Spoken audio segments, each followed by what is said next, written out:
the resurgence and the rise of anti-Semitism in the United States and elsewhere in Europe, for example, it's very real, unfortunately, alarmingly. Does the behavior of Israel toward the Palestinians help to fuel the rise of anti-Semitism? I think perhaps it can. I think that increased anti-Semitism probably has other sources, independent sources, but it seems hopelessly entangled with people's feelings for and against Israel, about Israel, and the Palestinians. Right-wing anti-Semites in the United States, like the kind you saw march in Charlottesville some years ago, chanting "Jews will not replace us," because they support the so-called Great Replacement theory, or believe in it, I should say. They're not motivated by solidarity with the Palestinians. Right? As a matter of fact, what they're arguing is that Jews in the United States somehow have masterminded immigration in general to the United States that threatens the cultural fabric of this country. And that threatening immigration would probably include Muslim immigration. So, right-wing anti-Semites, I don't think, are motivated by concern over the rights of Palestinians. There are people on the left who are so angry about Israel's treatment of the Palestinians that they sometimes speak with a good deal of venom about Israel.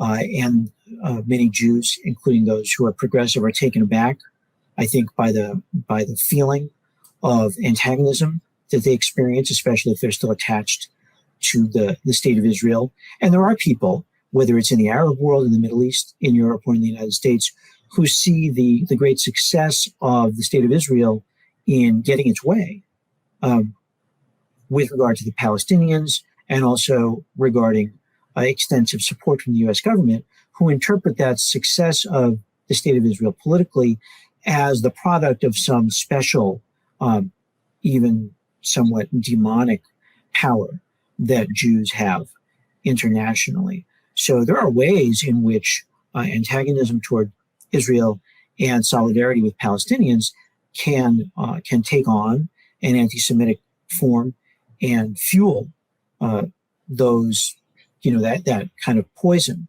But I think it's very important for people who are concerned about anti-Semitism, and particularly if they support the state of Israel, to really be careful and not indulge in the sort of easy out of saying criticism of Israel, or even outright anti-Zionism, is anti-Semitic. But at a kind of emotional level, these things get entangled. I mean, Jen, I think we're first and foremost interested in separating Jewishness and Judaism from Zionism, and they are different things. Zionism is an ideology. It's an international project that's existed over the last 100 years. Judaism, obviously, is a religion. It goes back much longer. Jewishness is an identity. It combines ethnic and religious elements. These things are all in different categories. They're not the same things. But they have links to one another, of course, very close links to one another when you see them. Zionism, when it exists, of course, is very closely related to Jewishness. But at an emotional level, it's important to understand how these things can get entangled in the minds and the hearts of people who are Jewish and hear criticism of the state of Israel, but also sometimes in the minds of people who are very angry about the things that they see Israel doing. On both. Yeah. And then you find yourself in a very unique situation because your congresswoman basically takes the brunt of a lot of the, you want to say, anti-Muslim hatred in this country. She wears a hijab, which only adds to the ramped up anger towards, the fact that she is listen, of all the members of the so-called squad, Representative Omar gets more done on Capitol Hill than anybody else does.